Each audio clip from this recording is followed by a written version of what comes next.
Assalamualaikum warahmatullahi wabarakatuh. Waalaikumsalam warahmatullahi Allahumma wabarakatuh. sholli ala sayyidina Muhammad wa Sallallahu ala ali alaihi. sayyidina Muhammad. Buya Yahya yang saya cintai, saya ingin bertanya tentang zikir syirri. Apa itu? Zikir syirri. Zikir syirri. Zikir sirri. Pada suatu kesempatan saya pernah mendengar Buya pernah mengatakan kalau dalam hal zikir ada tingkatan-tingkatan. Dimulai dengan zikir secara lisan, pada saat nanti kalau sudah mengalami kenikmatan zikir dengan hati, yaitu zikir syirri. Ya, dalam diamnya hati berzikir gitu. Nah, saya pernah mendapat satu amalan dari seorang ustadz tentang zikir syirri, yaitu zikir hu Allah dan atau Allahu. Jadi maksudnya pada saat yaitu keluar tariknya nafas, keluar masuknya nafas kita berzikir. Pada saat menarik nafas hati berzikir kalimah hu atau kalimah Allah. Pada saat mengeluarkan nafas hati berzikir kalimah Allah atau kalimah hu. Kemudian di satu saat yang lain juga saya pernah mendapat juga bahwa ustadz lain pernah mengatakan bahwa zikir tersebut itu tidak pernah dicontohkan Rasulullah, tidak pernah diamalkan oleh Rasulullah. Dia mengatakan itu adalah bid'ah. Nah, ini saya mohon penjelasan Buya Yahya supaya dalam mengamalkan zikir syirri termasuk zikir syirri tersebut tidak timbul was-was, Buya. Bagaimana kedudukan zikir hu Allah, Allahu ini. Demikian, wassalamualaikum warahmatullahi wabarakatuh. Bismillahirrahmanirrahim. Zikir adalah ada dengan lidah, dan hendaknya zikir kita tidak cukup dengan lidah. Di saat kita menyebut nama Allah, la ilaha illallah atau subhanallah, hendaknya hati kita juga berzikir. Itulah khusyuk. Ada orang berzikir dengan lidahnya, la ilaha illallah dengan lidahnya, tapi hatinya tidak khusyuk. Maka ketahuilah, yang sudah bisa berzikir dengan lidahnya biarpun tidak khusyuk, lidahnya mendapatkan pahala berzikir. Jangan dikatakan tidak ada pahalanya.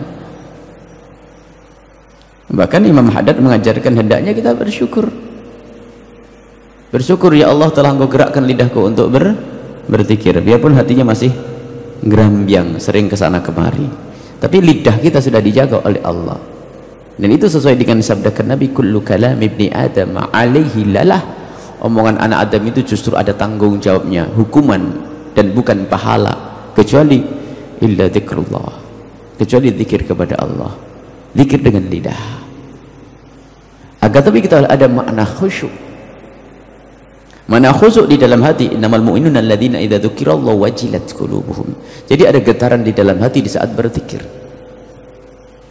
sehingga nanti ada zikir tanpa diucapkan di lidah tapi hanya di dalam hati, makul dan diterima. Dan itu ada.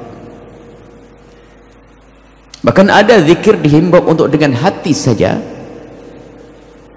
makruh diucapkan dengan lidah.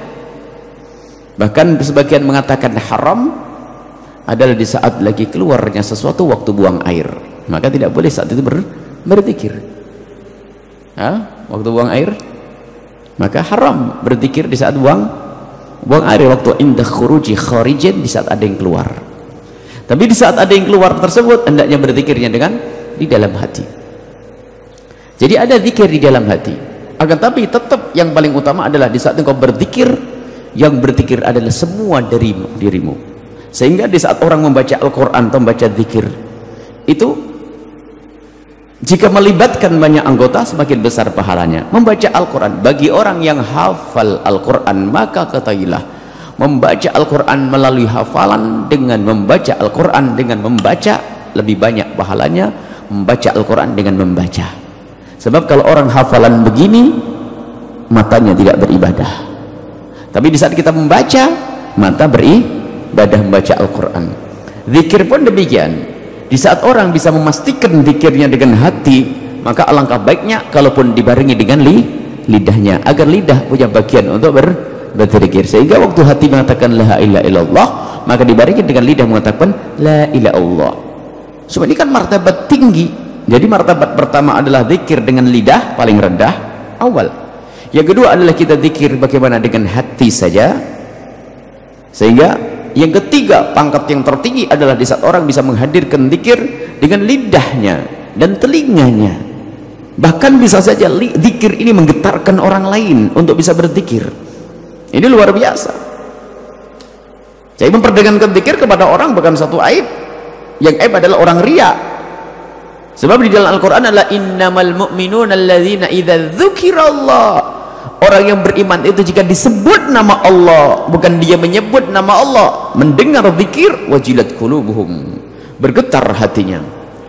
Nah, kemudian ahli tasawuf mengajari, karena mereka adalah para ahli tarbiyah, melihat orang itu hanya zikir la ilaha illallah, la ilaha illallah, kita sambil lihat. Berarti yang zikir hanya lidahnya, maka perlu belajar zikir dengan hati. Sehingga sesaat mereka mengajarkan untuk pejam mata, sebab khusyuk yang sesungguhnya tidak harus pejam mata. Cuman kadang orang kalau nggak kejam mata, nanti lihat ada makanan, aduh lama banget zikirnya Pak Kiainya nih. Nah. Maka sebagian para ahli tasawuf mengajari untuk pejam matanya dulu, untuk melatih agar dalam berzikir. Kalau begitu sudahlah, jangan lidahnya ngomong. Kalau pakai lidah nanti lidahnya yang ngomong, lupa hatinya tidak ingat, sehingga masuk martabat selanjutnya. Latih zikir dengan hatimu, sehingga di saat mengucapkan la ilaha illallah, sehingga diringkas Allah Allah Allah, zikir hu di sini bukan nggak ada artinya, karena sebetulnya itu bagi orang ingat Allah. Jadi hatinya berzikir sempurna, hanya lidahnya ini. Akan tapi kesempurnaan yang sesungguhnya adalah zikir yang normal, ya dekat Nabi bidul haddad ratibul, itu yang seperti itu. Cuman zikir-zikir semacam itu untuk melatih agar orang di saat berzikir itu agar hatinya yang sadar. Ada makna yang diarah. Ada sebagian mengatakan huwa kembali kepada Allah, hu-nya ingat Allahu. Memang secara lidah ini belum zikir sempurna, tapi yang diinginkan adalah zikir batin. Yang repotnya hu sudah lahir batinnya enggak, zahirnya enggak sempurna. Jadi Allahu ini adalah penafsiran para ahli tarbiyah untuk menjelaskan zikirnya para masyayikh. Di situ ada keterangan yang lainnya. Jadi yang dituju adalah zikir yang sungguhnya, karena hati itu lebih cepat daripada lidah. Orang bisa berzikir dengan hati lebih banyak daripada lidah. Lidah nggak bisa ngejar, bisa banyak sekali, sebanyak hati. Jadi hatinya dengan Allah terus, ingat zikir terus. Bilangnya nggak bisa dibilang secepat itu. Lidah nggak bisa berucap, lidah satu-satu, sehingga muncullah dan arahnya jelas, bagian daripada zikir kepada Allah. Bagian memang bukan lafaz zikir kalau Allahu nya saja, kecuali huwa dhamir kembali kepada Allah. Allahu nya Allahu, Allahunya dari la ilaha illallah. Ini adalah pembahasan detail tentang ahli tasawuf. Jadi yang dibidik adalah bagaimana agar orang zikir dengan hatinya itu zikir sirri, zikir dengan hati. Bagaimana hati itu nyambung di saat orang berzikir kepada Allah. Itu makna khusyuk. Jangan hanya sebagai zikir lidahnya masya Allah teriak-teriak, tapi hatinya tidak nyambung. Nah, ini makanya untuk melatih khusyuk, mohon maaf, hebatnya para ahli tasawuf itu melatih khusyuk. Jangan sampai orang terjerat dengan lafadznya dulu. Biarpun Imam Haddad mengajarkan bagi kaum muqtadiin, bagi pemula yang ingin berzikir, yang mau khusyuk, ingat lafadznya dulu. Ternyata sebagian ahli tarbiyah hilangkan lafadz, maknanya yang kita hadirkan. Imam Haddad mengajarkan kalau kita ingin membahas sholat khusyuk, membaca Al-Quran khusyuk, sudahlah, kalau engkau belum bisa memahami makna-maknanya, hayalkan lafadznya. Alhamdulillahi Rabbil Alamin. Paling tidak dengan begini nggak ingat sama tokohnya. Ini kan kelas awal, ingat alhamdulillahi Rabbil Alamin, ingat lafadznya, terus berlatih. Maka ini melatih dia konsentrasi dengan bacaannya, baru setelah itu memahami maknanya, itu hakikat khusyuk. Dan begitu juga zikir la ilaha illallah subhanallah dan sebagainya. Jadi khusyuk ini perlu latihan, membiasakan konsentrasi biasa. Banyak orang berzikir beristighfar yang ternyata istighfarnya pun ada istighfar gerambyang, hanya ikut tadi astagfirullahaladzim, astagfirullahaladzim, sampai istighfar maksiat, istighfar maksiat, istighfar maksiat, ya gitu. Kenapa? Tidak disadari dengan hatinya. Itu adalah tafsiran tentang ahli tasyawuf atau tasawuf, ahli tarbiyah. Adapun orang mengingkari, memang kalau tidak mengerti, orang itu harus sesuai dengan istilahnya. Apa yang dimaksud? Dia ngapain kamu gitu tuh? Kan aneh. Kok gini-gini terus? Ya nggak tahu ya aneh. Padahal dia ingat Allah la ilaha illallah. Jadi kalau tidak tahu jangan tanya. Makanya hal-hal begitu harus tanya ahlinya, ahli istilah, yang punya istilah, yang punya istilah ahli tasawuf. Tanyakan ahli tasawuf. Yang nggak kena tasawuf ya bingung apaan tuh. Dan semua disiplin ilmu ada istilahnya dan ada syarahnya. Dhaif dalam bahasa Arab itu lemah. Ternyata istilah dhaif dalam bahasa Arab, dalam urusan bahasa lain dhaif urusan hadis, dan lain dhaif dalam urusan fikih, padahal kalimatnya sama. Jadi satu kalimat beda maknanya. Kenapa? Siapa yang pakai istilah tersebut? Nah ini termasuk zikir-zikir itu yang punya makna yang bisa menjelaskan ahli tasawuf. Nggak mungkin diarahkan kepada berhala. Dari mana syirik? Memang nyebut berhala. Ini sebagian orang begitu terburu-buru. Nah ini perlunya belajar dengan guru mursyid, guru torekoh, yang makanya guru torekoh itu ayyakuna aliman, harus alim. Guru torekoh itu harus alim, mengerti furu'us syariah. Bukan hanya karena bapaknya meninggal kemudian dia naik jadi guru torekoh, nggak begitu. Ada ijazah, ada yang namanya banyak namanya quta'ut thariq. Quta'ut thariq itu apa?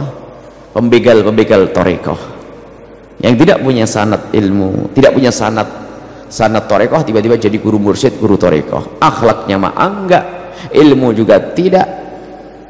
Kemarin kita duduk dengan kedatangan majelis kitab waktu di